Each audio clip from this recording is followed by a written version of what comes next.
without further ado, it's now time to open our pitch segment. Our last investments have turned into success stories during lockdowns, of course, and that's definitely the case of the startup we're about to review, Yubo, Gen Z's new favorite social platform.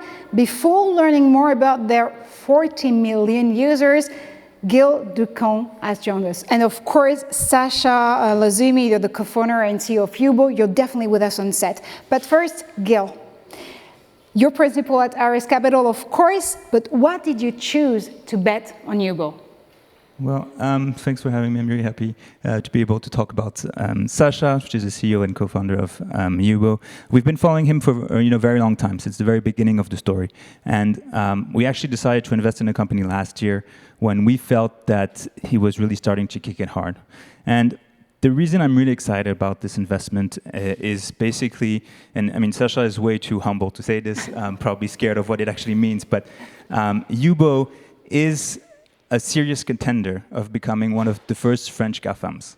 And to understand this, you really have to change your mindset. We're going to be talking, forget everything you know about social interaction, or you think you know about it. We're going to be talking about Generation Z. Generation Z is the latest generation, as often it's a generation which is very different from the other ones. So, whether you understand it or not, what we're going to be talking about now is the future of social entertainment. And that's basically why I invested. Wow, you invested in the future. That's a great line. So before we actually hand you the mic over, Sacha, let's watch together what Yubo is all about.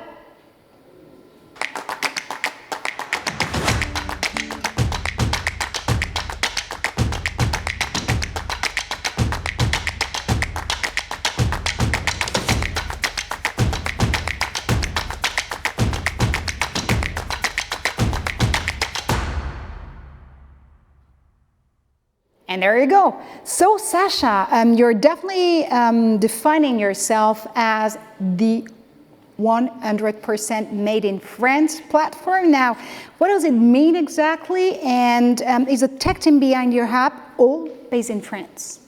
Yes, so the whole team is based in France. Most of the team actually, because we just opened 2 offices, one in London and one in the US.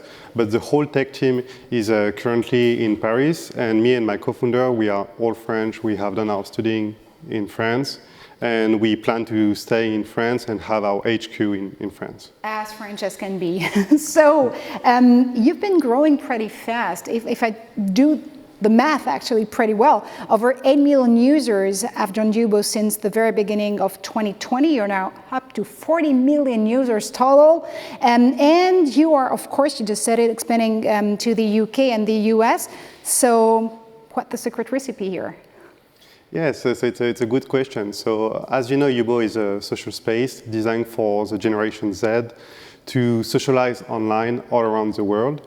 And basically, we are answering a primary need, which is socializing, because there is no difference for Generation Z between offline and online.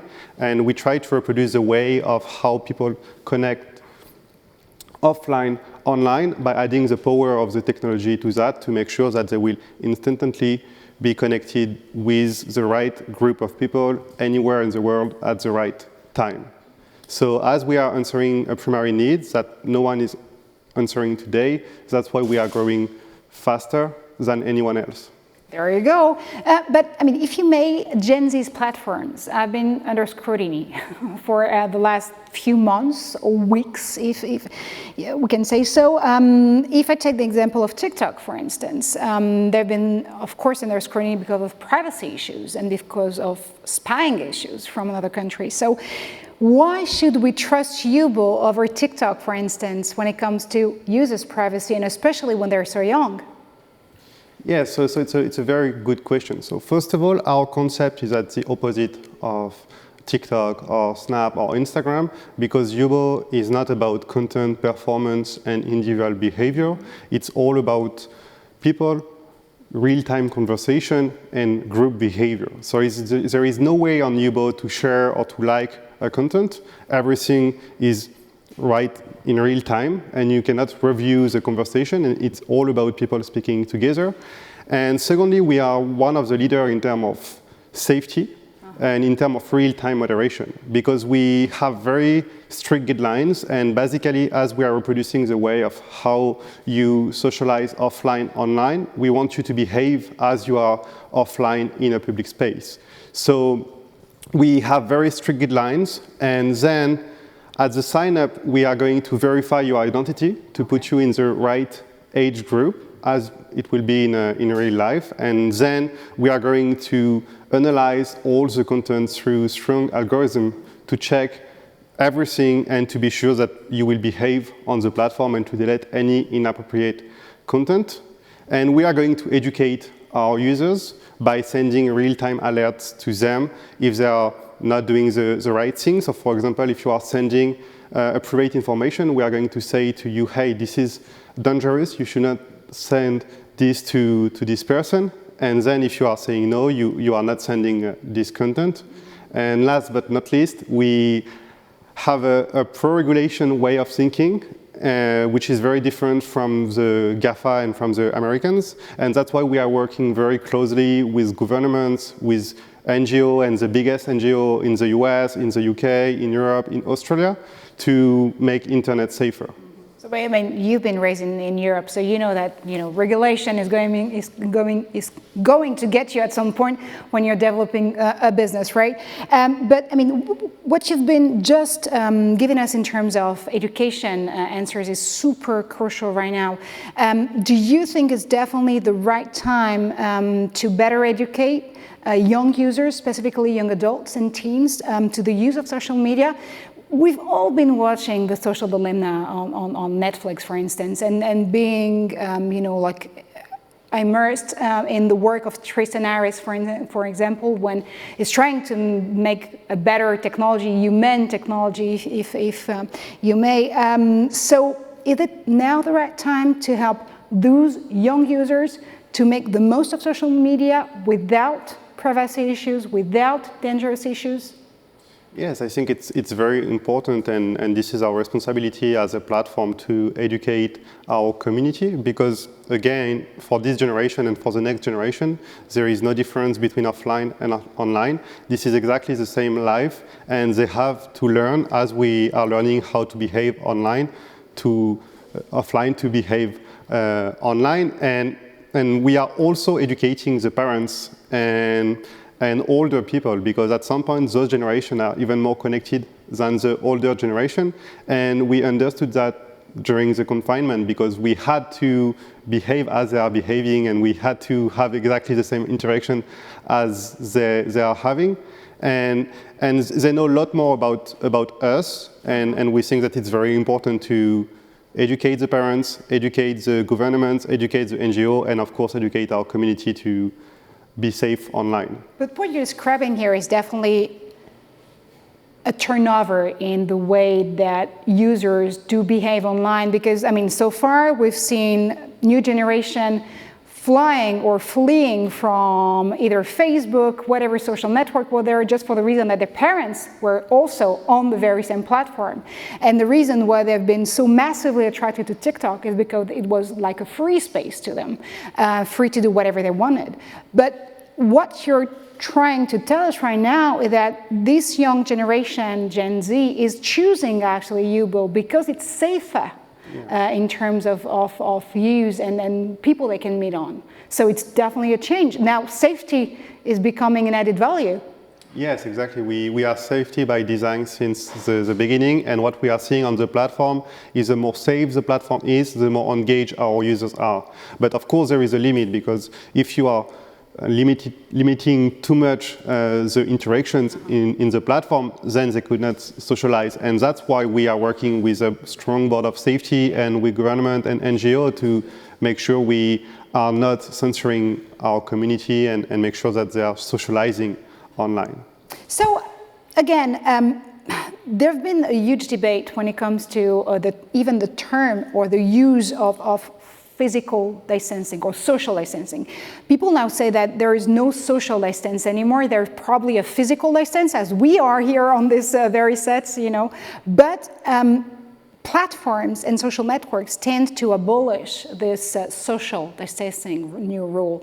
So how can you keep up with the need of socializing when it comes to the young generation and totally make them freed from any other privacy issues again? I mean, I go on Yubo, I'm a teen, and I know that, quarantine or lockdowns won't prevent me from socializing with other people my age. Yeah, exactly. So basically, when you enter on Yubo, it's a public space where you have small group of people interacting through video, audio, and chat in real time. And on average, it's 5 people interacting based on the topic of the conversations, the languages, the age group, and who they are. So everything is public on the platform, so there is no privacy issue, of course. And that's why they can socialize as you can do it offline, because if you are in a public space with a lot of people, you can go near a group and start listening to them and even interact with them if you want. What you see is what you get with Yubo, right? So 40 million users now. We're definitely at the very beginning of October. What the target for the next 3 months to come? Yes, and Gil is definitely paying attention here. Of course. Our target is to grow by 20% month over month, to grow exponentially, because we are answering a primary need. We are targeting the whole Generation Z, and they are growing with us, and we are going to target the next generation. So as Gil said, we want to be the leader in terms of socializing online, and this is what we are building with Yubo. Do you expect the new markets you're really opening right now, US and the UK, to behave the very same way the rest of Europe has been using Yubo so far? Yes, this is what we are seeing. So before the confinement, we were growing, and our users are using mainly Yubo after school, during the holidays, and during the weekend. And with the confinement, it was every day, Sunday. And of course, we've been growing a lot in the US and in the UK, where we are already big. But we've seen a huge growth in Latin America, because we had 1,200% of growth there in Brazil, Argentina, and the users are very, very engaged, and they have exactly the same need as any youth all around the world because what do you have to do when you are young people? You just want to be yourself, express yourself, and you can only do that by socializing. Absolutely. A lot of social media platforms have actually found way to be used totally differently from what their founders were thinking in the first place. If you take Twitter, for instance, at first it was definitely a DM type of platform, so you can definitely DM people all around. And then it totally turned into this super interactive way of sending messages like publicly, just because users twisted it. Do you expect your users to do the very same thing? Not like Twitter, not in a Twitter way, but to help you figure out some new features which were not on the map at first? Yes, of course. This is actually how we are building the platform and how we are building Yubo, because it's been 10 years that we have the same mission with my co-founder to improve the way of how people connect and interact all around the world. And actually, Yubo is just the third product we've built, and it's just an iteration of what we've built before with the previous product. And understanding the behavior of the users is, you can only do that by iterating very fast and spending time watching the behavior and analyzing the engagement metrics in order to iterate in the right way. Test and learn. 2020 will come to an end at some point, I assure you. What can we wish you for 2021?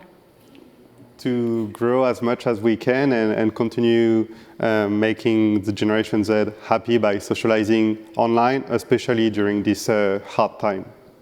Gil, you're sure you made the perfect investment? Well, I hope so. Thank you so much, gentlemen. Again, thank you, Sacha. Thank you so much, Gil. You're released from duty.